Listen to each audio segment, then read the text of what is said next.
የገቦች ክብር ኢትዮጵያ በደም አሻራ ሻትመው።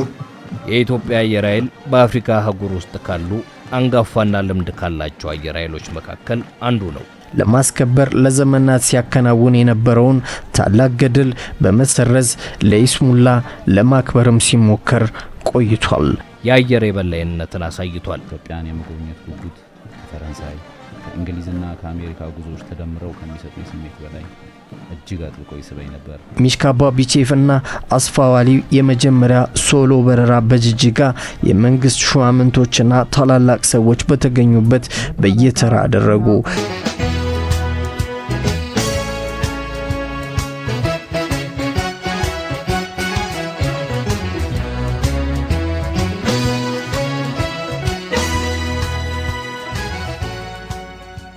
ሰላም ጤና ይስጥልኝ። የተወዳችሁና የተከበራችሁ አድማጭ ተመልካቾቻችን የከበረ ሰላምታችን ከያላችሁበት ይድረሳችሁ። አባይ ቲቪ ላይ ያላችሁት ፕሮግራማችን ደግሞ ቅድሚያ ለኢትዮጵያ ነው። ወደ ቢሾፍቱ አቅንተን እንግዲህ በቢሾፍቱ ውስጥ ነው የምንገኘው። የተገኘንበትም ዋነኛው ዓላማ የፓናል ውይይት አላቸው። እሱን በአዳራሽ ውስጥ ተገኝተን ምን እንደሚመስል ወደ እናንተ እናደርሳለን። ሌሎች ፕሮግራሞችም ይቀጥላሉ። እያንዳንዱን ወደ እናንተ በማድረስ ፕሮግራማችንን እንቀጥላለን። አባይ ቲቪ ላይ ያላችሁት ፕሮግራማችን ደግሞ ቅድሚያ ኢትዮጵያ ነው። ለአየር ኃይላችን የ90 ዓመት የምስረታ በዓል እንኳን አደረሰን። ትላንትን በክብር ዛሬን በብቃት ነገን ደግሞ በስኬት ያው የ90 ዓመቱን የአየር ኃይል ክብረ በዓል ስናከብር ፕሮግራሙ ሰፋ ሊል ስለሚችል እንግዲህ በየሐሙሱ በፓርት 1 በፓርት 2 ያከታተልን ወደ እናንተ የምናደርስ ይሆናል። አብራችሁ እንድትሆኑ በአክብሮት ጋብዛለሁ።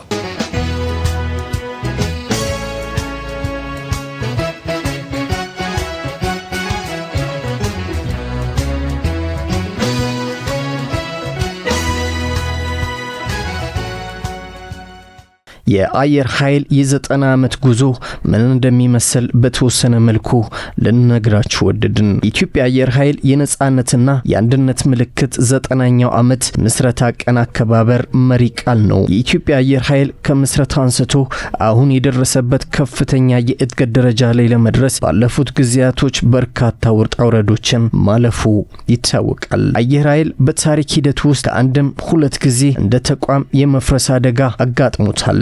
መጀመሪያ በጣሊያን ወረራ በጦርነቱ ሂደት በሚወድመው ሲሆን ሁለተኛ ደግሞ በ1983 ዓመተ ምህረት የመጨረሻ ላይ ስልጣን የያዘው የመንግስት ተቋሙን የማፍረስ እርምጃ ሲወስድ ተስተውሏል። አየር ኃይልን ከነበረበት ደረጃ በማውረድ ብዙ ዓመታት ወደ ኋላ እንዲንሸራተትም አድርጎታል።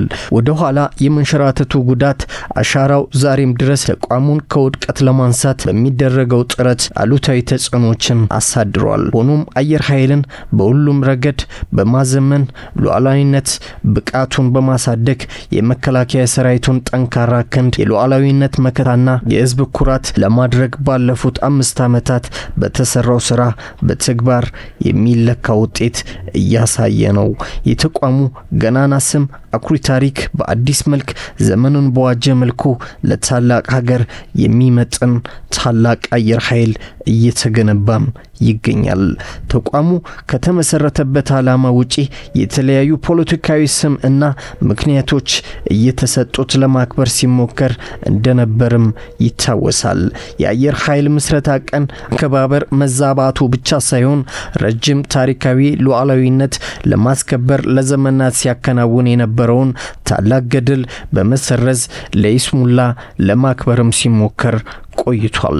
አየር ኃይል በ90 ዓመት ጉዞ ውስጥ እንደዚህ አምሮና ተውቦ ለመታየቱ ያማረ ተቋም ሆኖ ለመገንባቱ መጀመሪያ የገቡት ዕቃዎች አስፈላጊ ናቸውና እነሱን በመጠቃቀስ እንጀምር። አውሮፕላን ለመጀመሪያ ጊዜ ኢትዮጵያ ውስጥ የገባው ነሐሴ 12 ቀን 1921 ዓመተ ምህረት ሲሆን አውሮፕላኒዝም ፔቲስ 25 A2 የተሰኘ የፈረንሳይ ስሪት አውሮፕላን ነበረች።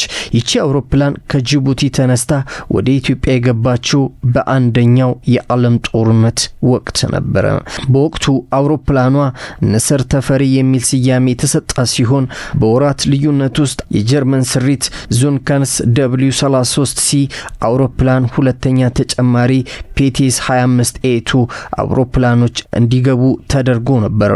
በወቅቱ አልጋወራሽ ራስ ተፈሪ መኮንን አውሮፕላኖቹን የመጨመርና ኢትዮጵያዊ አብራሪዎችን ለማፍራት በነበራቸው ፍላጎት ምክንያት ፊያት ሞዴል AS1 የሆነች የማስተማሪያ አውሮፕላን ታህሳስ 20 1922 ዓ.ም አዲስ አበባ የገባችውን አውሮፕላን በመጠቀምና በኢትዮጵያ የአውሮፕላን አብራሪነት ታሪክ ውስጥ የመጀመሪያ ፈርቀዳጅ የሆኑ 7 ኢትዮጵያውያን የበረራ ተማሪዎችን በመመልመል ከኢትዮጵያ የመጀመሪያ የሆነች አውሮፕላን ከጅቡቲ አዲስ አበባ ድረስ እያበረረ ባመጣው በፈረንሳዊው ሙሴ ማዩ አስተማሪነት የበረራ ትምህርት ቤት አቃቂ አካባቢ ተጀመረ።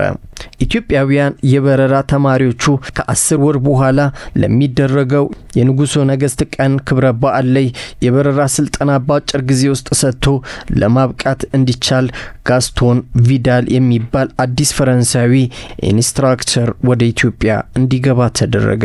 ወቅቱ ክረምት በመሆኑ አዲስ አበባ የነበረው የበረራ ስልጠና ከሰኔ 5 በ1922 ዓ.ም በጅግጅጋ እንዲቀጥል ተደረገ። የበረራ አስተማሪው ጋስተንደል ሁሉም ተማሪዎች በአጭር ጊዜ ውስጥ ማስመረቅ እንደማይቻል በመገንዘቡ ከተማሪዎች ውስጥ በጣም የተሻለ ብቃት የነበራቸውን ሚሽካ ባቢቼፍና አስፋው አሊን በመምረጥ በ3 ወር ጊዜ ውስጥ በማሰልጠን ሚሽካ ባቢቼፍና አስፋው አሊ የመጀመሪያ ሶሎ በረራ በጅጅጋ የመንግስት ሹማምንቶችና ታላላቅ ሰዎች በተገኙበት በየተራ አደረጉ። በኢትዮጵያ የመጀመሪያ የሆነ የበረራ ምስክር ወረቀትንም ተበርክቶላቸዋል። በወቅቱ ጥቅምት 4 ቀን 1923 ዓ.ም ወደ አዲስ አበባ የተመለሱት ሚሽካ ባቢቼፍና አስፋው አሊ ጃንሜዳ ላይ በተዘጋጀው ትልቅ መድረክ ቀዳማዊ ኃይለ ሥላሴን ጨምሮ በርካታ ታላቅ ባለሀብቶችና የውጭ ሀገር ዜጎች በተገኙበት ሚሽካ ባቢቼፍና አስፋው አሊ የተሳካ የአየር ትርኢት አቀረቡ። በዕለቱም ሁለቱ የኢትዮጵያውያን አብራሪዎች የመቶ አለቃ ማዕረግ ተሰጧቸው። በዚህም ሁኔታ የመጀመሪያው የኢትዮጵያ የአቪዬሽን ታሪክ በተከታታይ ዓመት ተጨማሪ አውሮፕላኖች እንዲገቡ ሲደረግ የአብራሪዎችም ቁጥር በመጠኑ ለመጨመር ተሞክሯል። ከዚህ በተጨማሪ እንደ ሚሽካ ባቢቼፍ፣ ባህሩ ካባና ተስፋ ሚካኤል ኃይሌ የመሳሰሉ አብራሪዎች በተከታታይ ወደ ፈረንሳይ ሀገር ለትምህርት ተልከው በተለያዩ የአቪዬሽንና የጦር ትምህርት ቤቶች ውስጥ ተጨማሪ ወታደራዊ ስልጠና እንዲያገኙ ተደርጓል። ተቋሙ በ1928 ዓ.ም የጣሊያን ወረራ ዋዜማ ላይ ቀዳማዊ ኃይለ ሥላሴ አየር ኃይልን ለማቋቋም በማሰብ ከሁሉም ኢትዮጵያውያን አብራሪዎች ውስጥ የተሻለ ዕውቀትና የበረራ ልምድ የነበራቸውን ሻለቃ ሚሽኬ ባቢቼፍን ህዳር 20 ቀን 1928 ዓ.ም የአየር ኃይል አዛዥ አድርገው ሾሟቸው። ሻለቃ ሚሽካ ባቢቼፍ ጥቅምት 4 ቀን 1901 በአዲስ አበባ የተወለዱ ሲሆን በአባታቸው ዜግነት ሩሲያዊ ናቸው። እናታቸው ወይዘሮ ተካበች ወልደ ጻድቅ የተባሉት ኢትዮጵያዊት ነበሩ። ሻለቃ ሚሽካ ባቢቼፍ በበረራው ሙያ ችሎታቸው በውጭ ሀገር የትምህርት ዕድል በማግኘት እንዲሁም ወታደራዊ ማዕረግ ከአቻዎቻቸው ቀድሞ የሻለቃነት ማዕረግ የተሰጣቸው የመጀመሪያው ኢትዮጵያዊ እንደነበሩ ታሪክ አስረጂ ነው። ከወረራው በኋላ ጣሊያን ከኢትዮጵያ ለቃ ስትወጣ አየር ኃይልን በዘመናዊ መልክ መልሶ የመገንባት እንቅስቃሴ ከመጋቢት ወር 1936 ዓ.ም ጀምሮ በሻለቃ ሚሽካ ባቢቼፍ መሪነት ሲካሄድ የቆየ ሲሆን ህዳር 21 ቀን 1937 ዓ.ም ሻለቃ ሚሽካ ባቢቼፍ በሶቪየት ህብረት የኢትዮጵያ ኤምባሲ አንደኛ ጸሐፊ ሆነው በመደባቸው ወደ ሞስኮ ሲላኩ ስዊድናዊው ካውንት ካርል ጎስቶቨር ረዘንን የአየር ኃይል አዛዥ ሆነው ተመደቡ።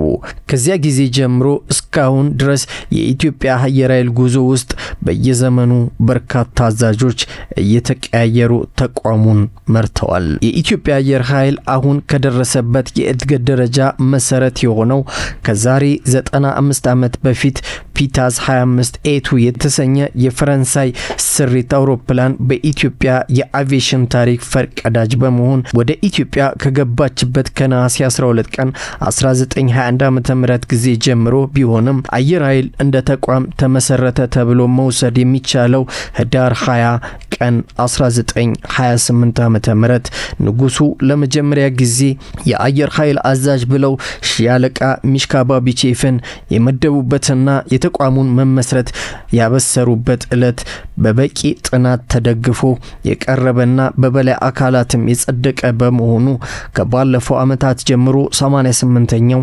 89ኛው የምስረታ ቀን በተለያዩ ዝግጅቶች በድምቀት የተከበረ ሲሆን በዚህም ዓመት 90ኛ ዓመት የአየር ኃይል የምስረታ ቀን በተለያዩ ዝግጅቶች የተከበረ መሆኑ ይታወሳል። በቀጣይም የኢትዮጵያ አየር ኃይል የምስረታ ቀን በየዓመቱ ሲከበር ታላቅ አገር የሚመጠን ታላቅ ተቋም በሁለንተናዊ መልኩ የተገነባ መሆኑ የሚያሳይ መልኩ ይሆናል ብለን ተስፋ እናደርጋለን። በዮናስ ጌታቸው ተጻፈ ባሪያስ በዛ ባቀረብኩት ቸር ሰንብቱ።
ከደቂቃዎች በኋላ ይህ አዳራሽ ይሞላል። ዛሬ አፍሪካ እዚህ ናት ማለት እንችላለን። ትናንትን በክብር ዛሬን በብቃት ነገን ደግሞ በስኬት የ90 ዓመት የሰማያዊ ገድል ይቀጥላል ማለት ነው። ስለዚህ ከደቂቃዎች በኋላ ይህ አዳራሽ በአፍሪካ የአየር ኃይሎች መሪ ይሞላል። ከደቂቃዎች በኋላ ደግሞ የተለያዩ ውይይቶች ይደረጋሉ።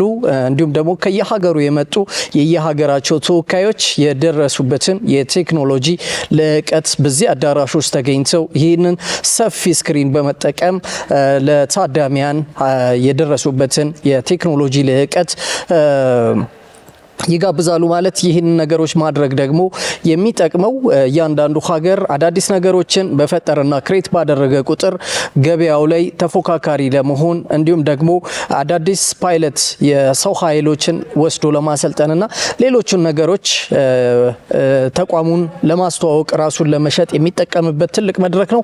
ስለዚህ ከደቂቃዎች በኋላ የአፍሪካ የአየር ኃይል መሪዎች በዚህ አዳራሽ ውስጥ ተገኝተው የየራሳቸውን ሀገር በመወከል ራሳቸውን ፕሮሞት ያደርጋሉ ማለት ነው። ስለዚህ ዛሬ ምን ልንል እንችላለን? አፍሪካ እዚህ አዳራሽ ውስጥ ናት ማለት እንችላለን። ስለዚህ ከደቂቃዎች በኋላ የሚጠበቁት የአየር ኃይል የአፍሪካ አየር ኃይል መሪዎች እዚህ ተገኝተው ሀሳቦቻቸውን የሚሰጡ ይሆናል። ስለዚህ ሸጋ ቆይታዎችን በአባይ ቲቪ ከኛ ጋር እንድታደርጉ በአክብሮት እንጋብዛለን። ትላንትን በክብር ዛሬን በብቃት ነገን በስኬት የአየር ኃይል የ90 ዓመት የሰማያዊ ገድል ይቀጥላል። አብራችሁ እንድትሆኑ በአክብሮት እንጋብዛለን።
My name is Nabiyu Baye. I'm from Ministry of Culture and Sports. ስሜ ነብዩ ይባላል። የመጣሁት ከባህልና ስፖርት ሚኒስቴር ሲሆን የዚሁ ሚኒስቴር የዴታ ሚኒስቴር ነኝ። ወደ ወታደራዊ ተቋማት በመጣው ቁጥር ወደ አይምሮ የሚመጣ አንድ ዜማ አለ። የኩሩ ህዝቦች መኖሪያ የህብረ ብሔር ቡቃያ የሰላም ተምሳሌት አርማ የገቦች ክብር ኢትዮጵያ በደም አሻራ ሻትመው ህዝቦች በሰጡን አደራ በሕገ መንግሥታችን ክብር ታጥቀን ቆመናል በጋራ።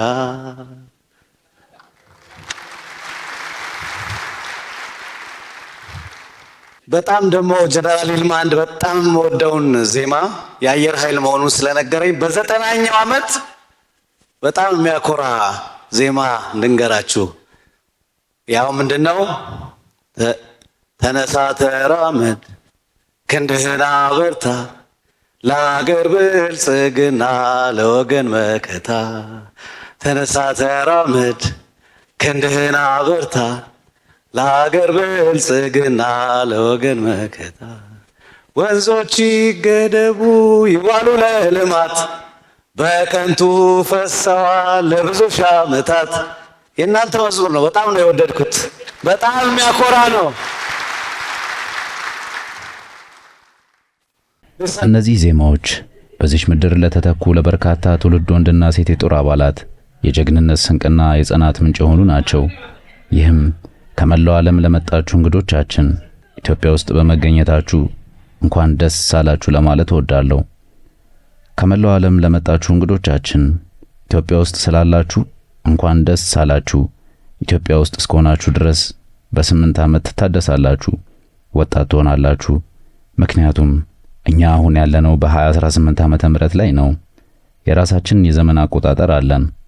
ለሰማዕቶቻችንና ለወታደራዊ ኃይሎቻችን ምስጋና ይግባና ጥንታዊ ታሪካዊ የብዙ ብሔረሰቦች መገኛና ኩሩ የሆነች ነጻ ሀገር ነን። በተጨማሪም ለአፍሪካውያን ወንድሞቻችን የኔልሰን ማንዴላ ንግግር ልጥቀስላችሁ። ማንዴላ ከኢፓርታይድ ጋር በሚታገሉበት ወቅት ወታደራዊ ስልጣን ለመውሰድ ወደ ኢትዮጵያ መጥተው እንደነበረ ታውቃላችሁ። በመጽሐፋቸው ላይም እንዲህ ብለው ጽፈዋል።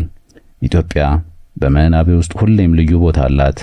ኢትዮጵያን የመጎብኘት ጉጉት ከፈረንሳይ ከእንግሊዝና ከአሜሪካ ጉዞዎች ተደምረው ከሚሰጡኝ ስሜት በላይ እጅግ አጥብቆ ይስበኝ ነበር። ወደ ኢትዮጵያ ዌልካም ቱ ኢትዮጵያ መጣችሁ። ቤንቬኑ አሳንቴ ሳና እንኳን ደህና መጣችሁ። አናዱፎ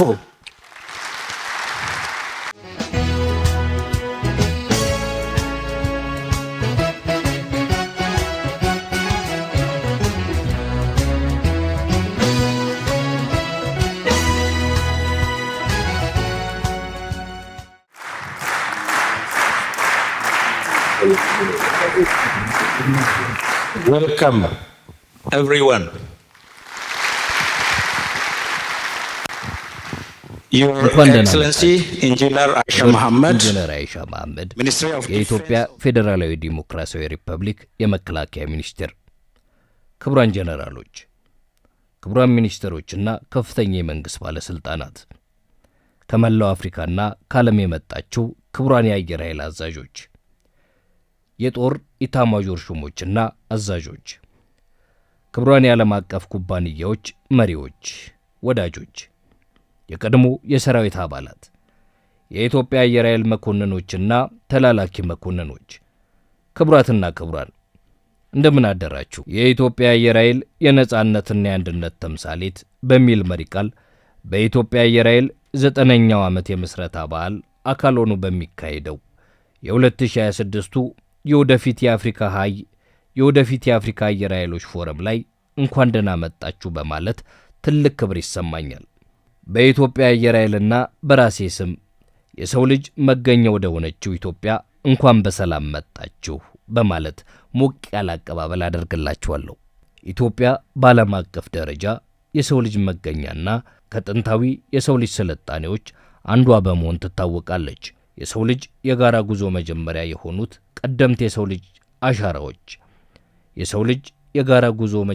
የሆኑት ቀደምት የሰው ልጅ አሻራዎች የተገኙትም እዚህ ምድር ላይ ነው። ኢትዮጵያ በቅኝ ግዛት ያልተገዛች የነጻነት ጉልህ ተምሳሌትም ናት።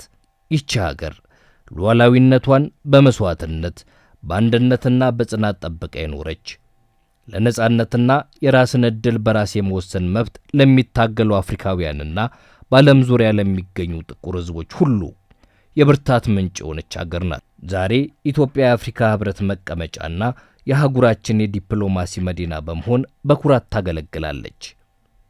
በመሆኑም እዚህ የተገኛችሁ እንደ ክቡር እንግዳ ብቻ ሳይሆን ሁላችንም ወደምንጋራው የሰው ልጅ የጋራ መገኛ ምድር እንደተመለሰ የቤተሰብ አባል ነው። የኢትዮጵያ አየር ኃይል የተመሰረተውም ሆነ ሰማያችንን በመጠበቅ ሉዓላዊነታችንን በማስከበርና ሀገራችንን በኩራትና በዓላማ አንድ በማድረግ እያገለገለ ያለው ከዚህ ጥልቅ ታሪካዊና ሞራላዊ ቅርስ በመነሳት ነው። ክቡራንና ክቡራት፣ የኢትዮጵያ አየር ኃይል በአፍሪካ አህጉር ውስጥ ካሉ አንጋፋና ልምድ ካላቸው አየር ኃይሎች መካከል አንዱ ነው። ወደ ተደራጀ ወታደራዊ የአቪዬሽን ጉዞ የጀመረው እንደ ኤሮፓያን አቆጣጠር ነሐሴ 18 ቀን በ1929 ፖቲስ 28 A2 የተባሉ አውሮፕላኖችን በማስተዋወቅ ሲሆን ይህም በዓለም ላይ አቪዬሽን ገና በጭንቅላቱ በነበረበት ወቅት ኢትዮጵያ አየር ኃይልን ቀድማ መቀላቀሏን የሚያሳይ ታሪካዊ ወቅት ነበር። የኢትዮጵያ አየር ኃይል በይፋ የተቋቋመው እንደ ኤሮፓያን አቆጣጠር ኖቬምበር 20 ቀን 1935 ሜጀር ሚሽካ ባቢቼ የመጀመሪያው ኢትዮጵያዊ አየር ኃይል አዛዥ ሆነው ከተሾሙበት ጊዜ ጀምሮ ነው። ገና ከጅምሩ የኢትዮጵያ አየር ኃይል የታሰበው እንደ ወታደራዊ ክንፍ ብቻ ሳይሆን ሉዓላዊነትን፣ የሀገርን የግዛት አንድነትና ብሔራዊ አንድነትን እንዲጠብቅ አደራ የተጣለበት ስልታዊ ብሔራዊ ተቋም ተደርጎ ነው። ባለፉት 9 አስርተ ዓመታት ውስጥ አየር ኃይሉ በተለያዩ የመንግሥት ስርዓቶች እንዲሁም ውስብስብ ሀገራዊና ቀጠናዊ ተግዳሮቶች ውስጥ በማለፍ በየዘመናቱ ለተሰጠው ሕገ መንግሥታዊ ግዳጅ ታማኝ ሆኖ ይህንኑ ኃላፊነት ተወጥቷል። በሁለተኛው የጣሊያን ወረራ ወቅት የሀገርን ነጻነት በመከላከል ረገድ ወሳኝ ሚና ተጫውቷል። በጄኔራል ሰይድ ባሬ ይመራ በነበረው የሶማሊያ ወረራ ወቅትም አየር ኃይሉ ውስን በሆነ ግብዓት ፍጹም የሆነ የአየር ላይ የበላይነትን በመቀዳጀት የጠላትን ምሽጎች በመደምሰስና የጠላትን የአየር ኃይል አቅም በማዳከም አንጸባራቂ ድል አስመዝግቧል። በኢትዮ ኤርትራ ግጭት ወቅትም ለሀገር መከላከያ ትልቅ አስተዋጽኦ ያበረከተ ቁልፍ የአየር የበላይነትን አሳይቷል። ከሀገራዊ ኃላፊነትና ቀጠናዊ ውጥረቶች በተጨማሪ የኢትዮጵያ አየር ኃይል በተባበሩት መንግስታት የሰላም ማስከበር ተልእኮዎች ውስጥ ትልቅ ትርጉም ያለው ሚና በመጫወት በባለሙያ ብቃቱና በክዋኔ ጥራቱ ዓለም አቀፍ ዕውቅናን አግኝቷል። አየር ኃይላችን በኮንጎ F-86 አውሮፕላኖችን በማሰማራት በዳርፉር በታክቲካል ሄሊኮፕተር ስምሪት እንዲሁም በአብይ በመሬት ላይ ያለውን የሰላም አስከባሪ ኃይል በሄሊኮፕተሮች በመደገፍ የሰላም ማስከበር ሥራዎችን አግዟል። በእነዚህ ተልእኮች ኢትዮጵያ ከድንበሯ ባሻገር ለጋራ ደህንነት፣ ለዓለም አቀፍ ትብብርና ለሰላም ግንባታ ያላትን የቆየ ቁርኝነት አሳይታለች። ክቡራትና ክቡራን፣ ባለፉት 90 ዓመታት የኢትዮጵያ አየር ኃይል በሁሉም የአየር ኃይሎች ዘርፍ ሰፊ ተቋዋሚ ልምድ ገንብቷል። ይህም ሙያዊ ወታደራዊ ስልጠናና የአቅም ግንባታን፣ የአውሮፕላን ጥገናና ታክቲካዊ ድጋፍን እንዲሁም ቀጣይነት ያለው የውጊያ ዝግጁነትና ስምሪትን ያካትታል። ይህ በትውልድ ቅብብሎች የተከማቸ ጥልቅ ልምድ ለተቋማችን ውጤታማነትና ለምንመራው ተቋም የጥንካሬ መሠረት ነው። ባለፉት 7 ዓመታት የኢትዮጵያ አየር ኃይል በአፍሪካ ቀዳሚና ምርጥ የአየር ኃይል ለመሆን ያለመውን የ2030 ራዕይ መሠረት ያደረገ ሁሉን አቀፍ የማዘመኛ ፕሮግራም ተግባራዊ አድርጓል። በዚህ ጥረት ድርጅታዊ አወቃቀራችንን አጠናክረናል። የሰው ኃይላችንንም አበልጽገናል። አቅማችንንም አዘምነናል። መሠረተ ልማቶችን አስፋፍተናል። እንዲሁም የጋራ ወታደራዊ ክንዋኔዎችን አሳድገናል። በዚህ ረገድ ለስትራቴጂክ መሪዎቻችን ላደረጉልን የማይለወጥ መመሪያና ድጋፍ Ethiopian Air Force once again, symbol of freedom and unity. I thank you.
Ave